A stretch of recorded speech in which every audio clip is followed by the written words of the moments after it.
ɲinan san 2026 defu kimɛni o baaraw nun donna bi sɔgɔmada in na n'o bɛnna juin kalo tile galima san 2026 kɛrɛnkɛrɛnnenya la an ka Mali kalanko minisiri fɛ ka fara a tɔɲɔgɔn minisiri caman kan kalanso Mamadu Konate o kɔnɔna na Bamakɔ ba ɲuman bolo yan fan fɛ ni ne ye bibakuruba kunnafoni wɛrɛ bɛna sɔrɔ ka fara min kan ko kɔnɔkumaw walawala ye sɔɔni aw dangana.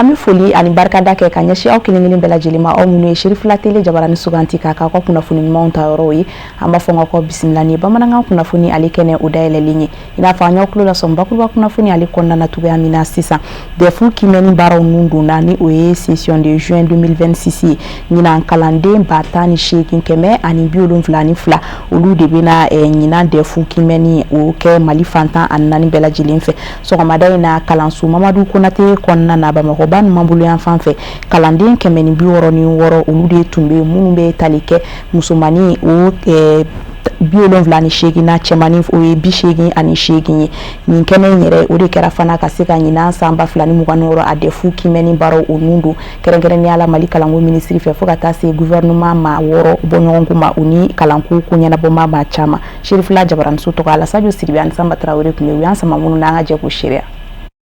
Nina DEF baro kololokali kɛra ka sangani bi tɛnɛ ye juin kalo tile fɔlɔ i n'a fɔ Bamako yan nɔ Mali fantan a 4 bɛɛ la k'a daminɛ Kayi fo Kidal ministre de l'éducation nationale ka kuma la k'a fɔ ko Mali écoledenw bɛɛ b'a la ka ɲɔgɔndan baaraw kɛ bi n'i y'a jateminɛ ɲinan DEF la écoleden 10,800 kunkan fɛ olu de b'a la ka ɲinan DEF kɛ ko basi foyi fana ma sɔrɔ kabini baaraw daminɛna ministre y'a jira k'a fɔ ko ɲinan yɛrɛ dɔw farala écoledenw kan dɔɔni ka sangani san tɔw ta ye DEF a baara bɛ kɛ a baara bɛ daminɛ ni écoledenw kɛra don min na yɛrɛ le jour de la rentrée an b'a baaraw daminɛ o la donc bi an bɛ 1er juin 2026 examen DEF a bɛ daminɛ bi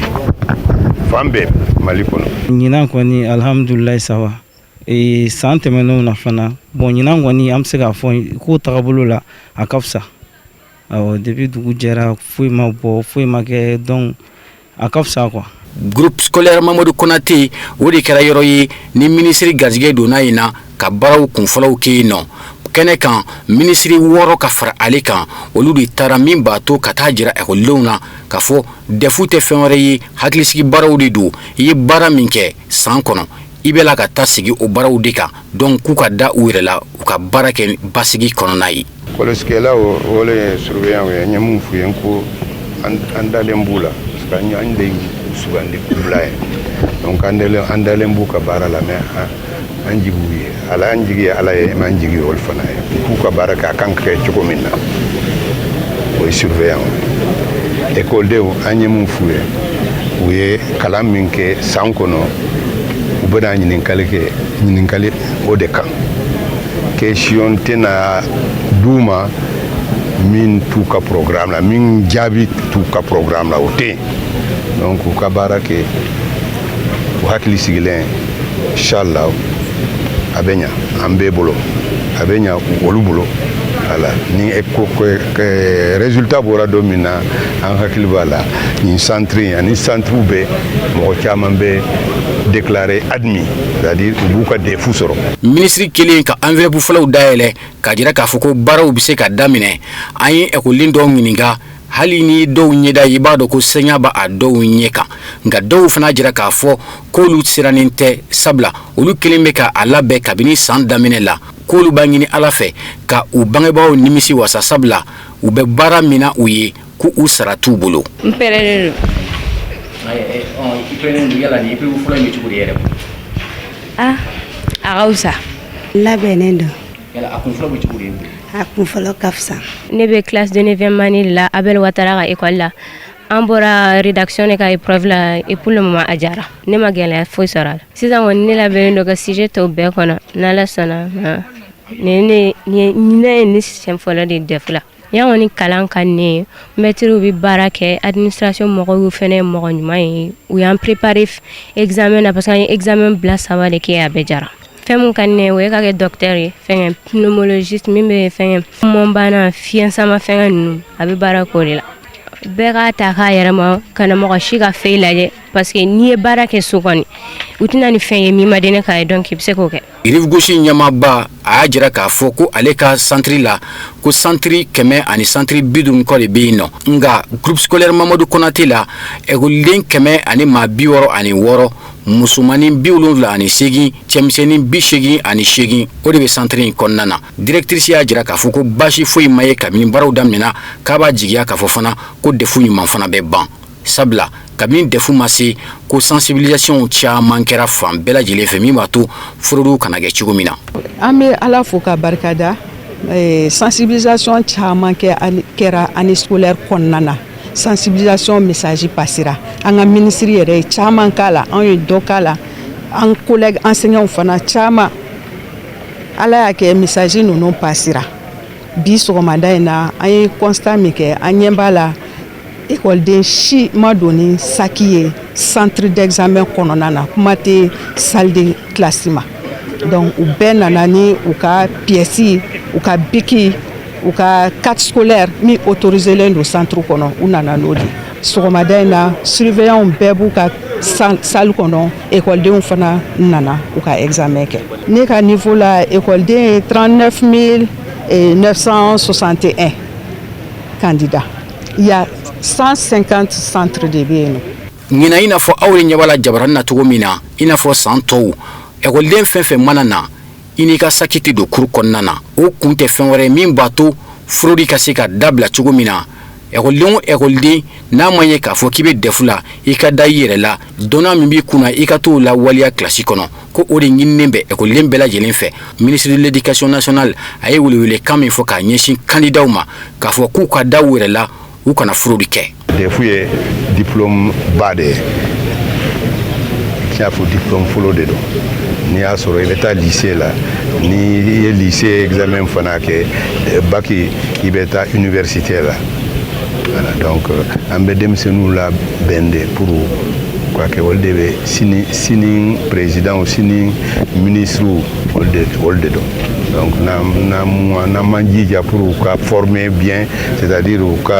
bɛ kalan min na u ka kalan ka sabati u ka kalan ka encadrer u mago bɛ min na a ka k'u ye a ka d'u ma an nana o de kama ɲinan candidat augmentation dɔɔnin bɛ yen 900 ani 2 o de farala a kan par rapport à salon. An bolo dina k'a fɔ defu ye kalan ye ni a b'i bɔ kilasi fitinin na ka taa kilasi baw la sabula ni defu sɔrɔ i bɛ taa 10e de la o b'a jira k'a fɔ ko i b'a ka don sanfɛ kalan hukumu kɔnɔna na o la defu ye fɛn ye n'a nafa ka bon denmisɛnninw ka kalan hukumu kɔnɔna na kosɛbɛ. Ministre n'a ka délégation ye munumunu salon kɛ salle dɔ kɔnɔna na ni ka taa écoledenw yɛrɛ hakili sigi min b'a to cogo min na u ka da u yɛrɛ la u ja kana wuli. An bɛ dugawu de kɛ ko Ala ka defu in diya kosɛbɛ. Amina yarabi Sadio Sidibe ali bi an bɛ to defu kimɛni baaraw kɔnɔna na defu kimɛni kɔni ale baaraw olu nun donna sɔgɔmada in na Mali fantan ani naani bɛɛ lajɛlen fɛ i n'a fɔ aw bɔra k'a ye cogoya min na o hukumu kɔnɔna de la Kati kalanko ɲɛmaw ni o ye académie d'enseignement de Kati ye olu fana y'u ka baaraw nun don Moribabugu kalansoba kɔnɔna na kɛrɛnkɛrɛnnenya la Cɔnɔ kɔnɔ jateminɛ ninnu yɛrɛ kɛra an ka ɲininikɛla Alhamidou Badi ni Abdoulaye Sogodogo de fɛ o y'an sama minnu na an ka jɛ k'olu seereya ɲɔgɔn fɛ. Ni ye defu examen nun dontɔla ye Moribabugu premier cycle B kɔnɔna na Cɔnɔ kɔnɔ épreuve fɔlɔ o bɛ rédaction ko fɔ ni enveloppe dayɛlɛla Moribabugu maa ɲɛmaaw olu ka seereya kɔnɔna na ka sɛmɛntiya da kan k'a fɔ ko fɛn min ye wulikajɔ ye o bɛɛ sabatira yaasa ɲɔgɔndan ninnu bɛ se ka kɛ hakilisigi ani hɛrɛ kɔnɔna na cogo min. Cɛmanninw ye 84 musomanninw ye 112 a bɛɛ faralen ɲɔgɔn kan 196 an ye surveillant wele kunu ka réunion préparatoire kɛ bon président surveillant bɛɛ nana donc surveillant bɛɛ bɛ yan et puis bon voilà bi sɔgɔmada in an nana enveloppe dayɛlɛ avec la mairie le commissariat salle chérie de bɛ yan mais surveillant kɔni bɛɛ bɛ yan classe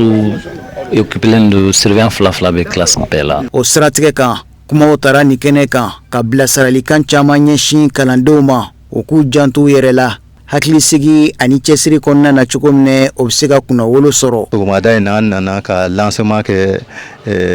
Moribabugu Cɔnɔ kɔnɔ voilà donc ni policier mɔgɔw ni dugutigilakaw ni mairie mɔgɔw donc an bɛɛ nana ka conseil di candidat ma voilà pour que vraiment u k'u jija ko ka kɛ ka ɲɛ quoi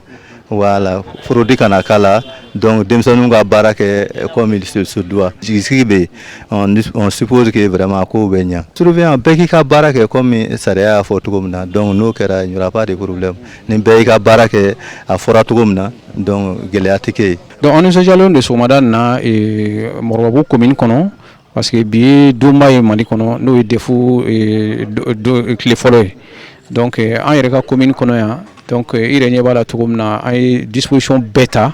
b'a dɔn sécurité bɛ yen chefferie bɛ yen donc CGS bɛ yen CAP mɔgɔw bɛ yan donc disposition bɛɛ tara sani bi don ka se pour que épreuve ninnu bɛ se ka kɛ cogo min na lafiya kɔnɔ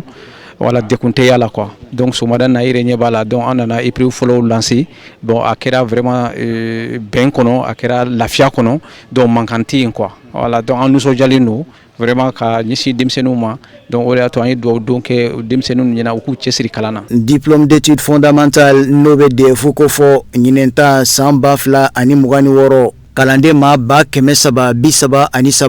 ani kalanden maa 400 maa 44 olu de bɛ ka tali kɛ a ɲɔgɔndanw na n'olu tilalen bɛ centre 2,000 centre 231 cɛ la. An bɛ dugawu kɛ Ala ka jaabi ɲuman di DEFUkɛla bɛɛ lajɛlen ma ɲina o b'an bɔ DEFU ale hukumu kɔnɔna na an bɛ don an ka kunnafoni nasira wɛrɛw fɛ ko n'i y'a jateminɛ Mali jamana kɔnɔna na i bɛ musolakaw sɔrɔ minnu bɛ sɛnɛ kɛ jagokɛlaw b'u la bololabaarakɛlaw b'u la école karamɔgɔw b'u la fo ka taa se sigida ɲɛtaa kumafɔlaw olu fana bɛ u la nka ko n'i y'a ta k'a lajɛ a caman na i b'a sɔrɔ u bɛ dibi la ko n'i dun y'a lajɛ musow jɔyɔrɔ ka bon jamana a yiriwa o sabatili la kosɛbɛ sɔrɔ nasiraw fɛ fo ka taa se sigida yiriwali olu hukumu kɔnɔna ma ko muso ninnu yɛrɛ ye jɔnw ye u bɛ se ka gɛlɛya jumɛnw sɔrɔ u ka baara kɔnɔna na ani bɛ fɛɛrɛ jumɛnw bila sen kan yaasa sini Mali u ka se ka dilan depuis sisan o jaabi ninnu an bɛ se ka o sɔrɔ an ka ɲininikɛla Alhamidu Badini ani Numu Kone olu ye wulikajɔ dɔ sabati dugu kɔnɔna na ka se ka taa damakasili kɛ walima ka se ka taa musolaka ninnu ɲininka u ka lahalayaw la an ka jɛ k'o seereya ɲɔgɔn fɛ.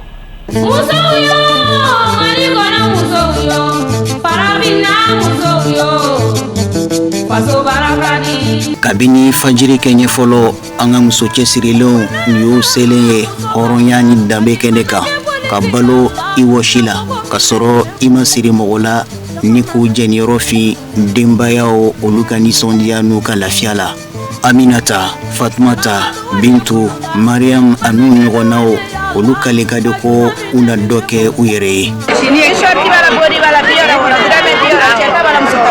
An bɛ yuguyugu de feere ni wagati min bɛ yen nɔ ni funteni i n'a fɔ ni funteni bɛ yen funtenina fini bɛ san ni nɛnɛ bɛ yen nɛnɛ fini bɛ san awɔ musow de ka ca a tila bɛɛ ye muso ye n'i ko ko du i ko ko muso bon musow de ye du yɛrɛ fanba bɛɛ ye an bɛ bɔ ka na an dayirimɛ ɲini denmisɛnninw ka dépense b'a la an yɛrɛ taw b'a la walasa k'an cɛw dɛmɛ. ni muso cɛsirilen ninnu i b'u ye jamana fan bɛɛ kabini sugu kɔnɔnaw togodaw jamana sɔrɔ ko o bɛ se yakubaya cogo minɛ a ka ja ni k'u jɛniyɔrɔ fin yiriwa o sabatiliko ɲuman sira kan. aw bɛ sɛnɛ kɛ koyi n'anw ka lemuru sera sisan bamakɔka minnu b'anw ka lemuru san olu o ka ca u b'a dɔn fana o bɛ cogo min sunsun bɛ ten mangorow bɛ ten saladiw ni fɛn caman bɛ ten wa anw tɛ angɛrɛ k'an t'a la fana an b'o baara kɛ fini min filɛ n kan na komi n ɲɛ b'a la a dangana santiri la o Baginda mais min Pedro de y'a kalan ale fana ye muso de ye. n'i ko sɛnɛ walima sɛnɛfɛnw bayɛlɛmali i ko an balakaw bari sabula olu de bɛ a wulikajɔ caman kɛ kabini foro kɔnɔ bayɛlɛmali fo ka taa bila san ani feere la musow de wulilen do k'u jɔ k'olu bɛ balo o wɔsi la. an ye musow dɛmɛ ka nakɔ kɛ ka forow sɛnɛ n'o ye burusi kɔnɔ musow ye o kɔni vraiment an y'u dɛmɛ dɔ ye élevage kɛ dɔ ye aviculture kɛ dɔ ye transformation kɛ surtout muso caman bɛ transformation na ni unité de transformation sigiyɔrɔ la bon hali Bamakɔ yan nɔ ani unité de transformation b'an bolo parce que ne yɛrɛ bɛ centre de formation professionnelle fila bɛ ne yɛrɛ tɔgɔ la donc an bɛ ka baara ye dɔrɔn muso bɛ se ka dɛmɛ muso ka bɔ sokɔnɔ sigi la bɛɛ ka se ka dɔ. An balakaw caman ka bɔ nɔgɔ la sabati la ka sabu kɛ kɛnyɛrɛye ani baaradegi ye. O kɔfɛ o fana kɛlen don ka wulikajɔ sabati yaasa an balakaw ani an balimamuso olu fana bɛ se ka dɔ kɛ u yɛrɛ ye cogo min.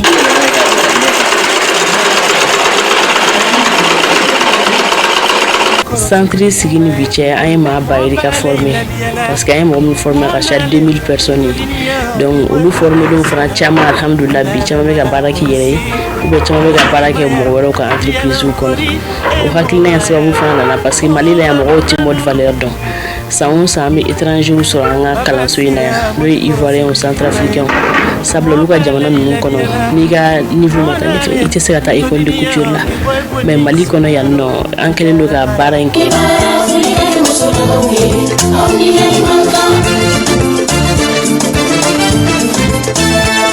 An balakaw k'olu tɛ danni dɔrɔn ma bawo fɛn min ye jamana mara ye k'u b'u sen don o fana na an ko mun ma ko gouvernance cogoya minɛ o fana bɛ se k'u ka hakilinataw di jamana sariyaw tatɔ la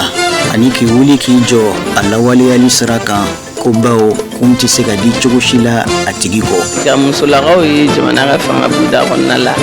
an bɛ se k'a fɔ o ye kunnawolo ni nisɔndiya de ye anw ma parce que fɔlɔ a kun ma faamu i kun b'a ye k'a fɔ ko musow kun ka dɔgɔ nin kɔnɔna la donc an bɛ foli kɛ an ka jamana ɲɛmɔgɔw y'o la fɔlɔ u ye sariya mun ta n'an b'a fɔ o ma loi 050 musow kelen ka loi tɛ a bɛ bɛɛ de concerné mais a kɔni kɛra sababu ye musow fana ka ca wasabulon kɔnɔna la ni an ka gouvernement baarakɛyɔrɔw la fan bɛɛ fɛ wa hali ni bureau bɛ sigi i b'a sɔrɔ musow dɔɔnin b'a la donc o ye taaɲɛ dɔ de ye an ma an bɛ foli kɛ o la mun tun tɛ yen nɔ fɔlɔ. Anw yɛrɛ bɛ volet fila de kɔnɔ muso ka yɛlɛma hɔrɔnya hakili sira fɛ muso ka yɛlɛma hɔrɔnya sɔrɔ sira fɛ ani muso ka yɛlɛma hɔrɔnya a ka décision sira fɛ o kɔfɛ anw bɛ gouvernance locale la gouvernance locale ye jumɛn muso ka se k'a da don a ka jamana sigida mara la o kɔnɔna na information caman kɛ ni musow ye 2023 partenaire fila y'an dɛmɛ fo ka se bi ma NMD ani Grande-Bretagne an ye muso caman former k'u hakili la kunu jamanaden ɲumanyaw la k'u hakili la kunu démocratie la k'u hakili la kunu implication à la gouvernance locale u k'u da don sigida mara la u k'u ka CDRL sara u k'u ka devoir kɛ walasa jamana k'u ka hakɛ d'u ma. K'a dɔn k'a fɔ an balaka ninnu ka wulikajɔ fanga ka bon wa jamana tɛ se ka jɔ cogo si la o kɔ u y'a sɛmɛntiya k'a fɔ ko o gɛlɛya caman de b'u kan kabini musaka sɔrɔli la k'o ka kuntilennaw waleya ani kuntilenna minnu bɛɛ la n'o ma faamu maaw fɛ halisa o n'a ɲɔgɔnna gɛlɛya caman. Cɛsiri musow ka soli ka wuli bɛɛ ɲɛ ni k'i da bɛɛ kɔ maa si de ma to kɔ fasojɔ sira kan kɛrɛnkɛrɛnya ma an balakaw ani npogotigini minnu bɛɛ la ni dabama y'u lajarabi ni lujura ye. An bɛ baara caman kɛ kɔsa in na an ni voici an tɛgɛ di ɲɔgɔn ma an ye 50 femmes handicapées détentrices de droit minnu bɛ yen nɔ n'u senw man ɲi u bolow man ɲi an ye safinɛ dilanyɔrɔ belebeleba dɔ dayɛlɛ ka d'u ma jalakɔrɔji ka moto taxi sa u ye u bɛ safinɛ in feere moto taxi na ka formation k'u kun ka yɔrɔ in dayɛlɛ u bɛ k'o feerew kɛ Oxfam yɛrɛ ye u ye trophée d'an ma o projet kɔnɔna na o muso lujuratɔ ninnu a barika Ala ye bi kɔni vraiment olu bɛ ka se ka dɔɔni dɔɔni sɔrɔ u bɛ ka dɔ k'u yɛrɛ ye kosɛbɛ kosɛbɛ.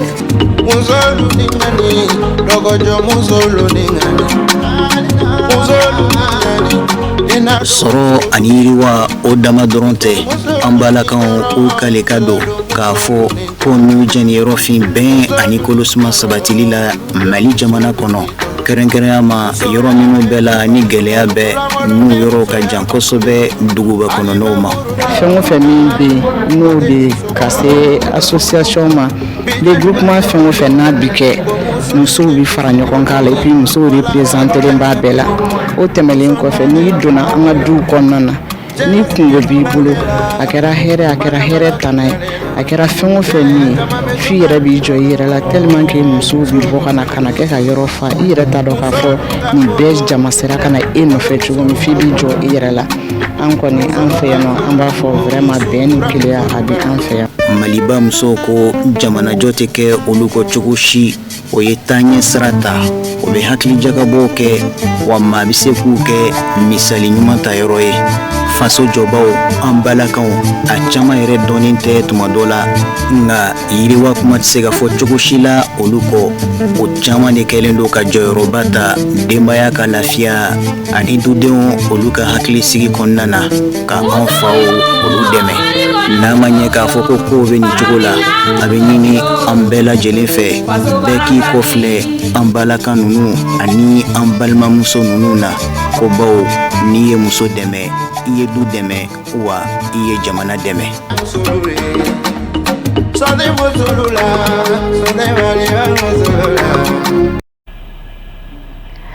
Ni ne fana b'an sɛnsɛn ni k'an kunda diɲɛ fan wɛrɛ kunnafoniyaw kan min bɛna lase aw ma karamɔgɔ Musa Fɔnba fɛ.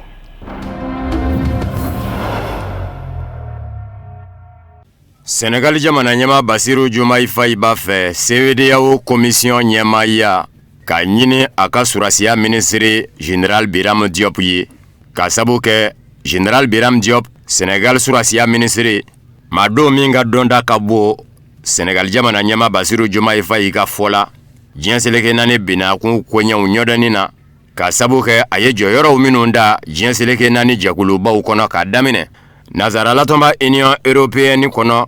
ka taa se diɲɛ seleke naani tɔnba Nations Unies bolofara min ɲɛsin bɛ yiriwali mɔ Programme des Nations Unies pour le développement PNUD a ye baara kɛ nin bɛɛ lajɛlen la lakanako nasira fɛ farafina jamana caman nɔ a ye a farafina jamana ninnu dɛmɛ lakanako nasira fɛ lakana fɛɛrɛw la surasiya kɔnɔ polisiya kɔnɔ gendarmeya kɔnɔ diɲɛ seleke naani tɔnba Nations Unies ɲɛma a kɛra o ka kɔrɔsigi fɛnɛ ye lakanako nasira fɛ basigili jɛkuluw kɔnɔ i n'a fɔ minnu bɛ wele ko MINUSMA MONUSCO o n'a ɲɔgɔnnaw Senegal jamana ɲɛma Basiru Jumayi Fayi y'a yira k'a fɔ n'a ma ɲɛ ko farafina tile bɛ yanfa lakanabaliya o ɲɔɲɛ bɛ a jamanaw kɔnɔ politiki binaku fana gwɛlɛyaw bɛɛ sɔrɔsiraw yiriwali gwɛlɛyaw fana bɛɛ ko Biram Diop générali n'o ye surasiya ministre ye Senegal ka sanga n'a ka dɔnniyaw ye maaw bɛ se ka sigi ka kuma cogo min ka fɔ ɲɔgɔnkɔw ban o dɔnniw minnu bɛ a la k'a bɛ se k'olu bila CEDEAO commission ka bolo kan ka to a ɲɛmaaya la jango farafina tile bɛ yanfa jamanaw bɛ basigi a m'aw ladɔnniya k'a fɔ san 2025 décembre kalo la CEDEAO ma ɲɛmaw farala ɲɔgɔn kan ka CEDEAO ɲɛmaaya munumunu da di Senegali jamana ma. Ghana jamana wasablo kɔnɔ jateminɛ bɛ ka kɛ sariya sen dajiralen dɔ ka wasaden fila fɛ wasaden tɔw la de bangene a fako bɛ se ka buguna tigɛ ni sɛgɛsɛgɛli ye u ko min ma ko test d'ADN min tɛ kalo tigɛ den fako la o sariya sen de dajiran bɛ Ghana wasadenw na wasablo kɔnɔ wasaden fila fɛ ko a na kɛ sababu ye ka hakilinatigɛ di mansaw ma denw ka halalaya la bɔkolo ko fɛnɛ ɲamin tɛna don o rɔ wasaden filaw minnu nana ni nin sariya sen ninnu ye wasablo kɔnɔ k'u dajira u wasaden donɲɔgɔnw na kelen bɛ wele ko Yakubu Mohamed kelen bɛ wele ko Kwame Asare Obenga u ka laɲini de ye den kɔni ma na bange bɛɛ yanni wolosɛbɛn ka d'a ma test ADN n'o ye sɛgɛsɛgɛli ye mansimafɛn nasira fɛ min bɛ den fako buguna tigɛ ko fo o ka kɛ de yanni wolosɛbɛn ka bɔ den ye wasaden filaw y'a yira k'a fɔ a na kɛ sababu ye kuma bɛɛ den dɔ bangene ka kuma jangɛ lamɔ na don dɔ la dɔ bɛ t'i can k'i jɔ kɛ den don ko min y'a lamɔ k'o den dɛ ko Ghana ka denw na kisi o ma jatew ye a jira jateminɛ jɛkulu Blueprint Organisation ka jate bɔlenw la k'a fɔ bangeniw minnu kɛra Ghana jamana kɔnɔ san 2025 ni san 2026 ɲinanjɛ n'i y'a den bangeniw sigi kɛmɛ sara la 42 ni ngɔri 3 bɛɛ siga donna o ka fakɔrɔ o de y'a to kuma in sɛbɛkɔrɔ gajan bɛ Ghana dugukolo fan da 4 bɛɛ lajɛlen la barokɛyɔrɔw bɛɛ lajɛlen la Yakubu Mohamed wasaden kelen min y'a dajira ale kɔni nin sɛgɛsɛgɛli kɛra test ADN a n'a kɛ sababu ye ka na ni danaya ye furu ɲɔgɔnmaw ni ɲɔgɔn cɛ furuso kɔnɔ den ka hakɛ fana a mansa ka k'o jɔ a ye ka sabu kɛ ɲaamin dɔrɔ ni ka bɔkolo jɔlen to ka sɔrɔ ɲaamin ma don o fɛnɛ nɔ a to ɲɔgɔn wasaden Kwame Azare Obeng y'a jira k'a fɔ n'i y'a da ye mɔ sɛgɛsɛgɛli kɔfɛ ɲangini ka ye a da fɛ fana kasoladenw kɔni mansa musoman min fɛnɛ kɛra kokolo kɛbaa ye o ka ɲangi ko n'o kɛra den ka halalaya o na dɔn a na danaya fɛnɛ don furu ɲɔgɔnmaw ni ɲɔgɔn cɛ furusoro nka hadamadenya hakɛ labasajɛkuluw y'a yira k'a fɔ n'u m'u cogo dɔn nin ye mankan wɛrɛ wulitɔ ye Gana jamana kɔnɔ maaw ni ɲɔgɔn cɛ k'a sabu kɛ den bangenen furusoro a ka taa ye k'o tɛ furukɛ den ye o bɛ den kɛ kɛrɛfɛden ye kiiritigɛla dɔ bɛ yen musolaka don ko Sidinam Awo Kwadam ale y'a yira k'a fɔ nin ye mankan wɛrɛ wulitɔ ye furusoro Gana jamana kɔnɔ bawo sariya sen dajiralen in bɛ sin ka musolaka yɛrɛ de kɛ siganama ye fɔlɔ i n'a fɔ muso tɛ danaya fɛn ye ko kuma ni sariya sen in dara a tɛna wolomani kɛ bawo mansin fana bɛ se ka fili sɛgɛsɛgɛli kɛtɔ ka maa den bɔ i taya la k'a fɔ k'i den tɛ o n'a ɲɔgɔnna danfara tɛna ye o ni kokolo yɛrɛ kɛbaaw cɛ minnu tilen tɛ u furukɛ ye furusoro olu tɛna woloma ka bɔ ɲɔgɔn na ko kuma ko sariya sen ɲuman tɛ min kan ka don bala Gana jamana kɔnɔ ko bawo sɛgɛsɛgɛli ni o ye tɛsa denyɛni ye a bɛ Gana jamana kɔnɔ ka sɔrɔ a ma na sariya sira kan ko diyagoya a ka kɛ ni maa sigara den dɔ la i ka furuso kɔnɔ i bɛ se k'i den ka se ni a ye kɛnɛyaso la ka wari sara sɛgɛsɛgɛli in ka kɛ n'o ye tɛsa denyɛni ye ni den don ni den tɛ i n'o dɔn ko nka ka kɛ diyagoya ye den bangenen f'o ka kɛ ka sɔrɔ ka wolosɛbɛn di k'o ye mankan wɛrɛ wulitɔ ye Gana jamana kɔnɔ. Ameriki jamana kuma bɛɛ yɛlɛma sigikafɔ nasira fɛ a kɛn bɛ gwɛlɛyaba ye Iran jamana maa ɲɛmɔgɔw kan nin ye Iran jamana minisiriso Babu Sendiki ka kuma ye minisiriso min ɲɛsin bɛ Iran ni jamana wɛrɛ ni ɲɔgɔn cɛ ko ɲɛɲɛnabɔw ma Ismail Bagayi ye a ko Iran jamana kabini don min n'a fɔra ko sigikafɔ bɛna dayɛlɛ ani Ameriki jamana cɛ a ko n siga bɛ fɛn min na o de nalen filɛ nin ye kɛ kuma bɛɛ n'u bɛna bɛn ko dɔ la Ameriki jamana bɛ laban k'i fosi ka na ni fɛn wɛrɛ ye ko fɔ bɛn ka kɛ o fɛnɛ kan dimanche New York Times kunnafoni diso ye a jira k'a fɔ Ameriki jamana ɲɛmaa Donald Trump kɛn bɛ ka gɛrɛndɛ bonya sigikafɔ hali bi ani Iran jamana cɛ k'o de n'a mɛn ni bɛɛ dɛsɛli ye ka sɔrɔ u ni ɲɔgɔn cɛ New York Times kunnafoni diso ye a jira k'a fɔ Donald Trump a ka laɲiniw ye fɛn minnu ye a seginna k'u ci Iran jamana ma tun juin kalo tile galen ntɛnɛn tiɲɛ don a fɔra ko mugu mankan ka da Ameriki ni Iran cɛ nka Ameriki jamana ye mugu fili Iran jamana worodugu yanfan dɔ kan surasiya ɲɛmayaso ka fɔ la Ameriki jamana tɔgɔ la min bɛ wele ko commandement central américain CENTCOM ko Iran jamana ka sanfɛfɛnw jateminɛla n'o ye station radar ye ani drone natɔ olu jateminɛla min bɛ Iran worodugu yanfan fɛ k'u y'o bon sibiri ka dugu jɛ dimanche la Iran jamana fɛnɛ tajuru sara bere nasira fɛ Iran jamana ye Ameriki jamana surasiya dagayɔrɔ dɔ fɛnɛ bon u y'a jira k'a fɔ Ameriki jamana y'i to jamana min na k'u bon u ye bonni kɛ ka sin o fa de fɛnɛ fɛ BBC ni o ye Angleterre kunnafoni disoba ye o y'a jira k'a fɔ kɛlɛ in daminɛ Ameriki ni Iran cɛ kana se bi mɔ Ameriki jamana surasiya dagayɔrɔ mugan ɲɔgɔnna de bonna ka tiɲɛ Iran jamana fɛ a ye sinsin jaw sɔrɔlen nka a ye minnu sɛgɛsɛgɛ BBC Angleterre a y'a jira k'a fɔ Iran jamana a ye Ameriki jamana surasiya dagayɔrɔ 8 ɲɔgɔnna de bɛlɛ k'u bon Iran jamana dafɛ arabu jamanaw la i n'a fɔ Saudiya jamana Émirats Arabes Unis Qatar Kuwait Irak Jordanie Bahrain ani Oman ko dɔw yɛrɛ y'a jira k'a fɔ a ka ca n'o ye k'a bɛ se ka se 28 mɔ u ye Ameriki jamana kɛlɛkɛminɛn minnu tiɲɛ o ye batterie du système de défense antimissile Tahadi o 3 u y'o tiɲɛ Émirats Arabes Unis ani Jordanie Ameriki jamana ka pankuru min fɛnɛ bi mina doni ka taa di u y'olu dɔw fɛnɛ tiɲɛ Saudiya jamana kɔnɔ BBC Angleterre y'a jira k'a fɔ nafolo hakɛ min jɛna Ameriki jamana kun kɛlɛ in nɔ a ka gwɛlɛ a da yɛrɛ ka se ka dɔn nka Ameriki jamana maa ɲɛmaaw yɛrɛw ye a jira k'a fɔ dolari wari miliyari 29 ɲɔgɔn na o mina de tiɲɛna Ameriki jamana kun kɛlɛ in daminɛ ni bi cɛ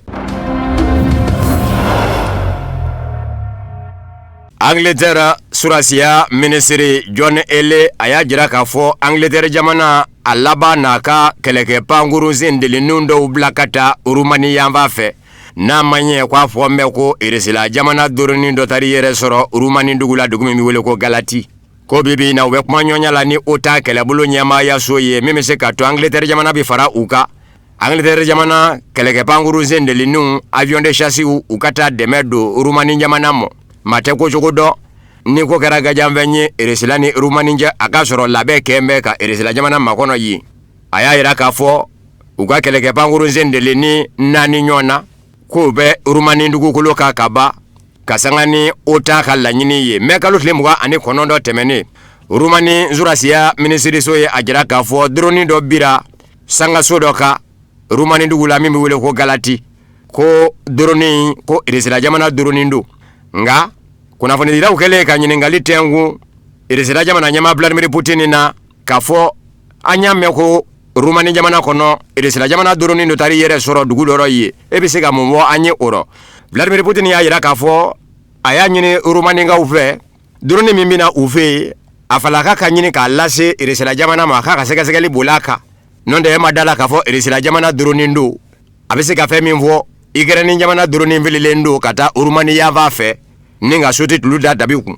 jango nazarala kelebulu utabise ka do afekele loka irisila jamana kele chukumi nonde kwa le ya jira Rumani nga ula kafo ukafala kala se irisila mo abase sege Maria Sakharova no ye irisila ministri so babu sendigiye ministri so menyashime irisila ni jamana warani nyonja kunyanya nabo mo ofena yera kuna foni dido seve kafo afo Rumani ma nyama uye irisila jamana nyama Vladimir Putin mve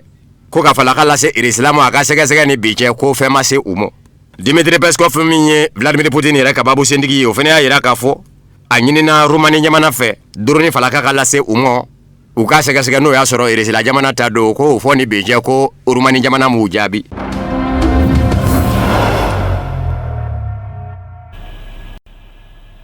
Bibamananga kunafini be datuguni farikolo ɲɛnajɛ kunnafoni ye Mali Dame Coupe dolantan siraw fɛ o tako 65 o jɔnjɔn tara Bamako Joliba Athletic Club maaw de fɛ u ye FC Jara maaw de ci 2-0 Kanangulu dolantan in yɛrɛ a baaraw kɛra ka bɛn sibiri tɛmɛnen mɛ kalo tile 30 sanba 2026 Stade Mamadou Konate ale kɔnɔna na ni a ɲɛmaya yɛrɛ tun bɛ Général de Division Abdoulaye Maïga bolo ni ale Mali ministre ɲɛma ye Sherifla Jabarani so tɔgɔ la Ibrahim Ban ale bɛ walawalali kɛ kunnafoni tɔ la Coupe du Mali faso jonjonba ale tako 65 ale ɲina ta kun kelen bɛ ka Mali tɔnba kɔrɔ Joliba AC n'olu dofili tun ye bilenman ye ale ni FC Jara n'olu mu sigira sen kan san 2010 n'olu dofili jɛman ye k'olu bila ɲɔgɔn na kɛnɛ bonya tun bɛ Mali premier ministre bolo Général de Division Abdoulaye Maïga jalatigɛba Richard Kamate ale kelen ka garan bɔ cɛden 22 sen na an bɛna dolantan duman ye jɛkulu fila ni ɲɔgɔn cɛ dolantan daminɛ na Joliba AC olu de bɛna daminɛ ni fanga ye FC Jara ale fana bɛ kun bɔ ji la dɔɔni sanga 36 na Joliba AC ale bɛna ka celu fɔlɔ sɔrɔ ka don Abdoulaye Jara Senior ale bɛna balo ɲumanba dɔ bila woni fɛ Fode Touré ale bi munumunu ni défensier ka ballon bla muy FC Jara ale ka celu la kele ani Kanangulu kata Joliba AC ale kanuna Joliba ka bidoni ko FC Jara unu senda muy dolanka ka nyini ka celu jibo buna bagabagali caman kɛ o bagabagali yɛrɛ de senfɛ RDG yɛrɛ la sanga binani ani duru ka fila faraw ka contre attaque de senfɛ Boakani ale bɛ ballon bla mini ka taa Mohamed Lamine Sissoko ale kɔni bɛ tan dolan 18 ale kɔni kɔnɔna na a bɛ munumunu ni défense ye ka ballon bila mun ye FC Jara ale ka celu la 2 ani Kanangulu ta sɛngɛlafiya bɔlaw la wagati filanan na équipe fila bɛɛ lajɛlen min sen da mun ye dolan kan u bɛna bagabagaliw kɛ bagabagali mun kɔnɔna na celu kɔlɔsibaw jɔyɔrɔ bɛna bonya kosɛbɛ walima attaquant olu bɛ ballon bila mun ye kɛrɛfɛ dolantan bɛna kuncɛ 2 ani Kanangulu ka taa Joliba AC ale kanu na premier mi-temps tiɲɛna an ye match tenu kana se fo 35 minutes ma donc 35 minutes faille dɔw créer la malgré que faute bɛ bin fila bɛ faute bɛ yen nɔ mais an tɛ o détail jate quoi donc an nana 35 minutes an bɔra jeu kɔnɔ dɔɔni o de la an sera ka bien kɛ sinon a bɛɛ ka ɲi walayi match an ye occasion jɛ Joliba ma jɛ mais Joliba grand club de o Espérance de yira n na n y'a siɲɛ fɔlɔ Espérance b'a la bon pression dɔ bɛ dɔw ka fɛ o diyagoya i ma deli ka jama min ye ni jama ye ta diyagoya hali na i tɛ fɛ ka pression yɛrɛ kɛ i b'a k'i kan. Luba maaw fan fɛ final ale kɔni ale bɛ gagner de u ka objectif tun ye mun ye alasa u bɛ se ka sebaya sɔrɔ. Entraîneur y'a fɔ ko ni final ça se gagne donc a kuma esprit kelen dɔrɔn de tun b'an kunna an kana dɔrɔn an ka gagner quoi. An donna premier mi-temps an donna ni engagement de les 15 premières minutes an ka essayer ka bi don donc ala ye bi nɔgɔya an ye donc ala ye deux bi nɔgɔya an ye premier mi-temps na donc an sera ka match gérer quoi. depuis saison daminɛ la an ko k'an bɛ doublé de kɛ donc an b'an concentré match wɛrɛ contre Binga donc an b'a essayer ka 3 points gagner an b'a f'u ɲɛna u ni cɛ ni baraji hali bi u ka se ka bɔ hali bi k'an soutenir quoi. Fédération ale président kura n'o ye Muaz Baba Sisi ale mun ka coupe du Mali fɔlɔ tun ye nin ye ale bɛ jɛkulu filaw fo u ye dolantan mun yira an bɛ Mali dolantan ale ɲɛta ale kɔni ko fɔ. Dolantan duman ye final jara équipe fila u bɛ u yɛrɛ di. Je pense que Djoliba mérite son titre. Djoliba est coupe mérité en fonction de ce qu'on a vu, mais le FC Diarra aussi a montré de belles choses. Donc, on essaie de mettre dehors de cœur, alibi, ala ka sans retard noya, pour Gianni Ninantae, ala ka Mali Balantan sans retard. Je pense que si le public continue à supporter le football, en métanier, on entend métanier. Baaraw bena kuncɛ ni donbolo ye Abubakar Jara senior ale mun kɛra mun final homme du match ale bɛ 100,000 sɔrɔ FC Diarra mun dasira final la ale bɛ wuli k'i jɔ ni 10,000,000 Joliba AC 25,000 o ni jɔnjɔn 21 na ale bɛ wuli k'i jɔ ne Mali ale Coupe du Mali ale tariku la. Ni ne fana bɛ dansigi kɛ bi bamanankan kunnafoni sɔrɔliw na minnu sera ka labɛn kunnafoni di so ɲɛmaaya so ka yamaruya kɔnɔ ka bɛn ni sanga kofɔlen ye ka se k'aw ta k'o da aw tulo kan an bɛ segin ko kura k'aw fɔ aw ka tulo ma jɔ an n'a ka ɲɛmadali la